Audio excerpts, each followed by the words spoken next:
I guess we can start from right now. Hello everyone and thank you for attending this late session at the end of Drupal.conf today. And today we're going to go through a bit of a trendy and controversial topic, which is AI search, and the more specific thing about today is that we're going to see how to optimize for AI search. And we're going to see what's really going to change and what's not. And who am I? My name is Hris, or Hristiyan as the long version. I'm from Bulgaria and I've been an SEO specialist for Jacava for the past 2 years. And I also do data analysis apart from SEO, and I focus a lot on the technical side as well. Now, my colleague Tony just a few minutes ago explained a bit about our company, but basically we are all around the world. We have a lot of Drupal projects and of course Drupal developers therefore, and yeah, we make AI solutions as well, apart from web and application. Now the agenda for today, I'm going to go through why AI search is going to change the game, what's really going to change, and how you can prepare and optimize for the whole situation. And in the end we're going to talk about the risks and what you can do next. Now, let's start with the why.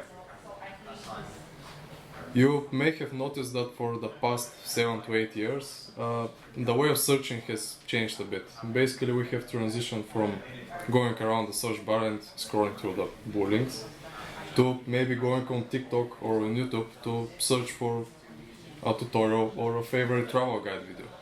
Going on Reddit to see some information that you may want to know for a specific problem. And now the rising stars of these AI models like ChatGPT and you know the rest.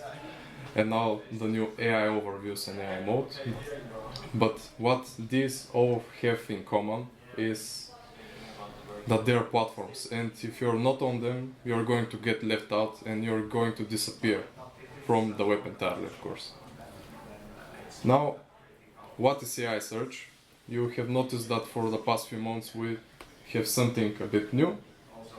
Of course, I mentioned the blue links, we all know them, but now we have transitioned to a chat-style conversation with search. Basically, we input a rather question, and you'll get left out with a short and concise answer, with some videos, of course. And what that means is that the users actually stay 2 to 5 times longer on the search page.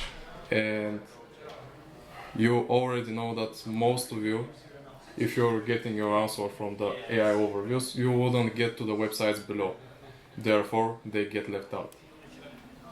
Now, the new Google AI mode is being introduced in many countries right now.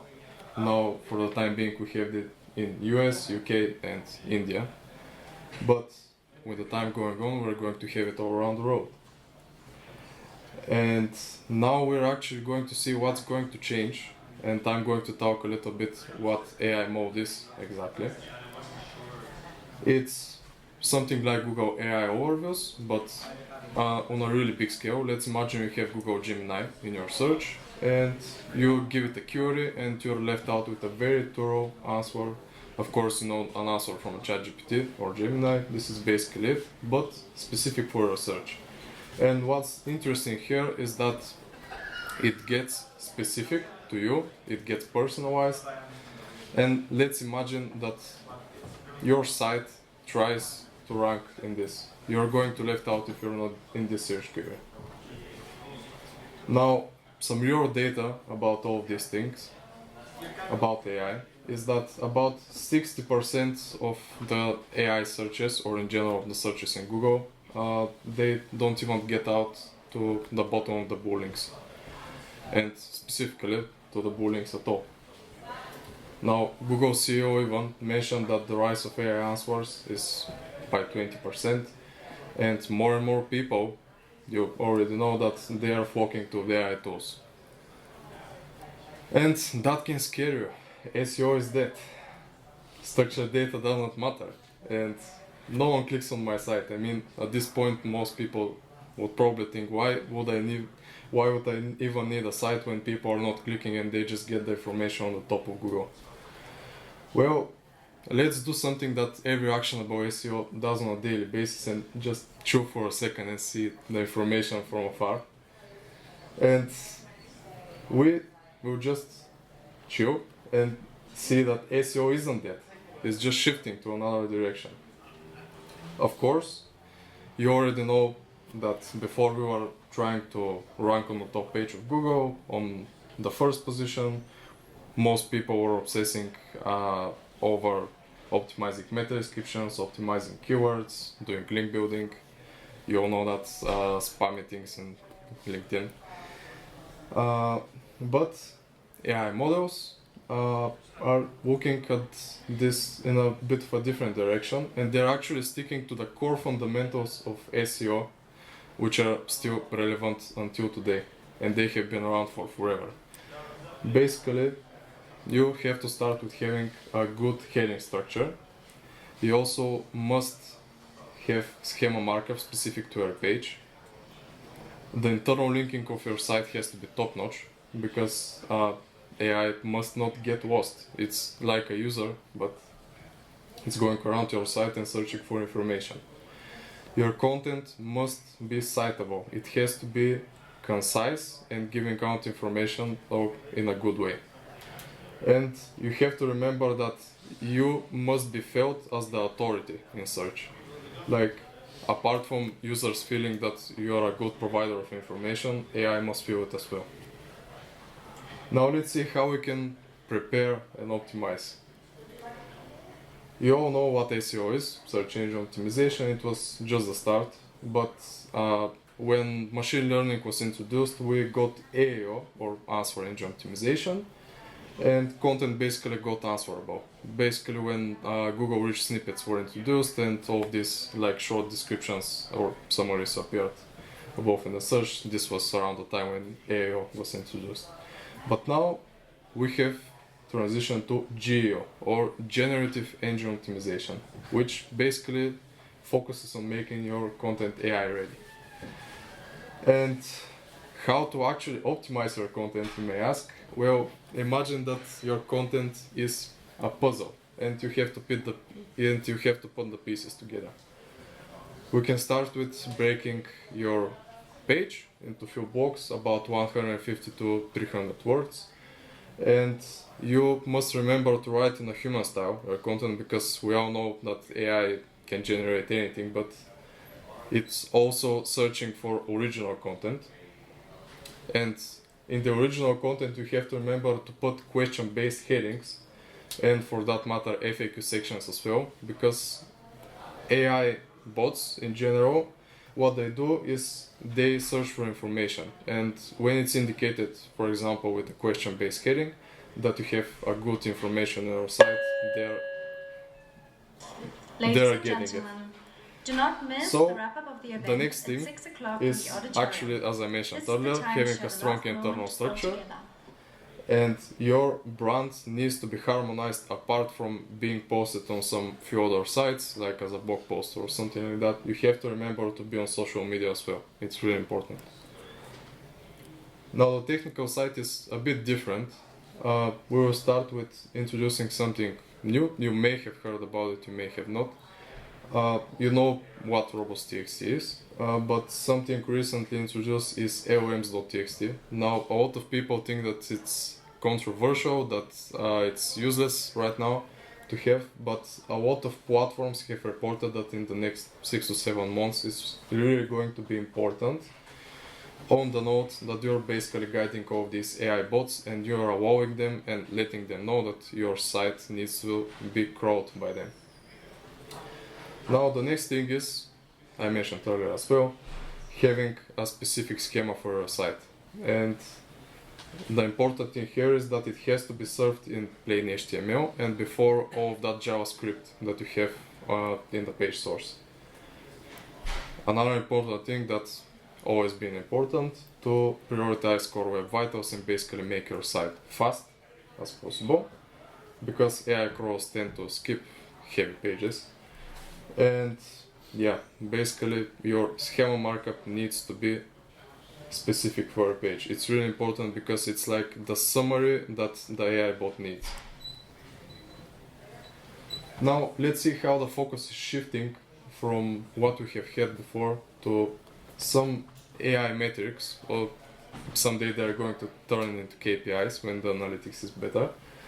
But we're transitioning from data analysis for keyword ranking, from organic traffic, from searching around for backlinks, and seeing how much the users spend time on your site. Now, what's important for AI is actually seeing how much the content resonates with the user's needs, which is semantic relevance. How much your content is visible to AI, and how much people actually engage in all of these AI answers, AI overviews, or whatever you make of it. And as the last point, you have to make sure that AI features you correctly, because there's a lot of misinformation. I'm going to get that in a little bit, but basically you have to make sure that AI features what you intend to. Now, a bit of a bonus, but you may have noticed recently some new AI things, especially in the local version of search. Let's say you're trying to find a good restaurant here in Vienna and you want to check for the pricing. Well, you can have literally AI do that for you. And let's imagine that someone got lazy and they forgot to put some information in the Google business profile. And we don't have working hours, we don't have some more specific information about the business. But what AI is actually doing right now, it can do, is scan all of these user reviews and go around the web and search for that information that is needed in these fields that you see highlighted right there, and fulfill it for you. And you can see when it's most busy in the restaurant, when the hours, the working hours are, and stuff like that. Now we're going to finish with the risks and what you can do next for that whole situation. Now, search has a dark side, of course. There's the traffic loss. You may have experienced it until now, or you're going to experience it at some point. There's also the scams, or basically misleading info. There's a lot of information that's being displayed in all these AI overviews and AI answers that is basically wrong, and it's even not related to what people are searching for, or even to your brand. And there's the plagiarism and legal risks. And what that means is because your content is basically getting used without credit. All these AI chats are basically scanning your site, they're getting information, and they're using it without your consent, which is a really bad thing, and we need to get ready for it.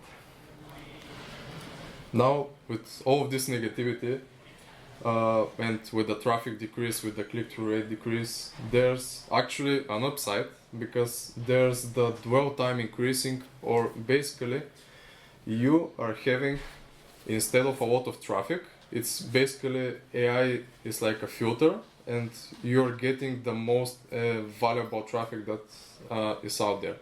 Basically, the users that are actually going to your site are going to be your potential customers, your potential readers and clients. Sorry. Now, Google's public message, and Google's public message is something that you may have got up until now, is that you don't need anything special to optimize for AEO, for GEO, or stuff like that. You need to optimize with the same SEO fundamentals that have been for years. We just need to tweak a little bit with the things that I have mentioned earlier. And of course, you have to remember to build credibility beyond links. I already mentioned that it's really important to be around social media. You have to be on trust platforms like Trustpilot and all these review things. For example, let's say you have products on your site, if it's possible, for your brand, it's good to have them on Amazon or eBay as well. Now, what are the risks of not adapting? Basically, you're going to vanish. Your traffic will definitely decline if it's not already doing that, and competitors will definitely pass you by. And all of that gives you the invisible syndrome, which basically makes you disappear. And on a final note, I'm going to finish that SEO is a continuous work. It's always been around, it's always going to be, whether we want it or not. And we have to optimize for what has already worked, as I mentioned, but just tweak for AI. And now your questions.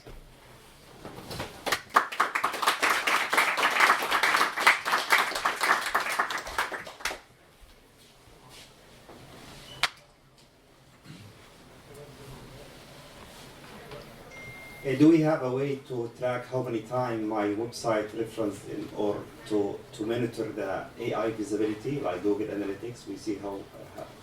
Yeah. Okay, so basically there are some tools like SEMrush and Conductor. You may have heard about them.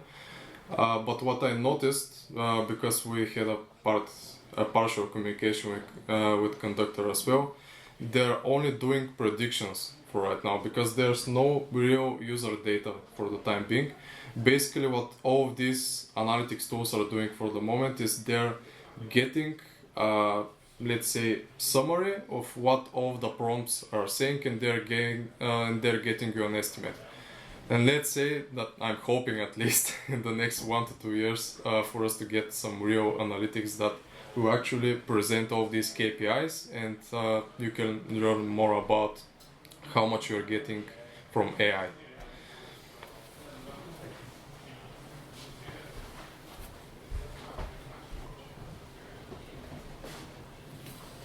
Does this not feel like a step back in a way? Because you were talking about how to get stuff, in with the 150 to 300 words, and Google had already punished a lot of people doing content farms. Isn't that effectively just going to get people to do the same thing again, just to all scraped for all that information? That is a recommendation. It's usually for AI easier to scan like partial blocks of information because it's easier to scan it as information, of course.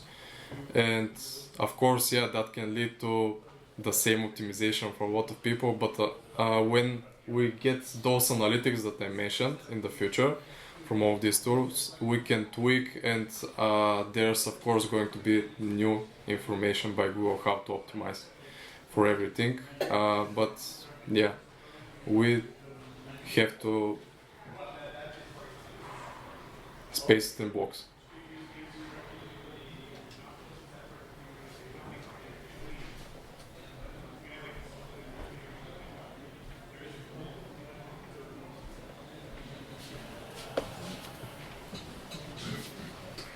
It does feel like we've come full circle because it used to be we wrote websites for humans, and then we had to write websites for Google to pretend to try and get up high up those rankings. And I know AI isn't human, but it's human-like, so it almost feels like content is king again rather than meta tags. And I think that's quite encouraging because you talked about semantic, making sure the DOM is right, making sure you're writing sensibly.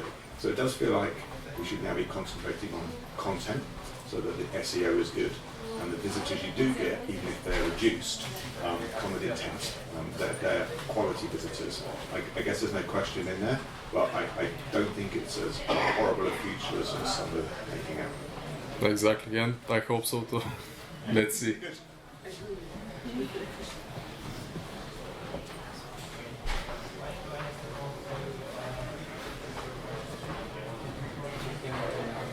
Okay, well. Oh, okay. Do we have hacks to increase the visibility for AI? Like I go to ChatGPT, ask him a question, and he will be there from me. So I give him the information, and I'm the best provider for web development in Middle East. Well, there are literally no life hacks, there are no easy steps to achieving that, of course, because it's AI. But if you do all these things that I mentioned, you're going to be in a very good position of being there. And of course, if you're using the LMs.txt and the robots.txt to basically allow all of these bots, not only ChatGPT, but all of the models that are basically using AI, if you allow them to search your site, and correctly, of course, you are going to get cited at some point, or definitely. Thank you.